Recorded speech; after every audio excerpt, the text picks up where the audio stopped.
কৃষকরা খাবার সংগ্রহে ছুটে চলেছে, আপনাদেরকে অবহিত করছে। নেপিয়ার আনা হয়েছে, সম্পূর্ণ নেপিয়ার এই গরুকে দেওয়া হবে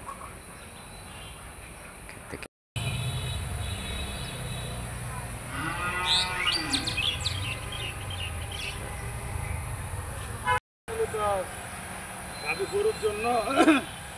গরুর জন্য আমরা ঘাস সংগ্রহ করতে এসেছি। দেখেন আমরা বৃত্ত অঞ্চলে ঘাস লাগাই আমরা অনেক সফল। আমাদের ঘাসগুলি অনেক বড় বড় হয়েছে, পরিচর্যার অভাব হয়নি এই জন্য। আর আমাদের দেখেন ঘাসের পাশাপাশি আমরা ফলের চাষও করি, বৃক্ষরোপণ করি। আমরা অনেক সফলতার শিখরে উন্নতি শিখরে চলে গেছি। তা দর্শকদেরকে বলেন কিভাবে তারা চাষ। আপনারাও এই ফল চাষ উদ্যোগী হন, বৃক্ষরোপণ করুন, ঘাসের পাশাপাশি জমিনের সাইডে ফলের গাছ লাগান, আপনারাও স্বাবলম্বী হন, দেশের মানুষকে পুষ্টির চাহিদা পূরণ করুন। হ্যাঁ, সবাই ভালো থাকবেন।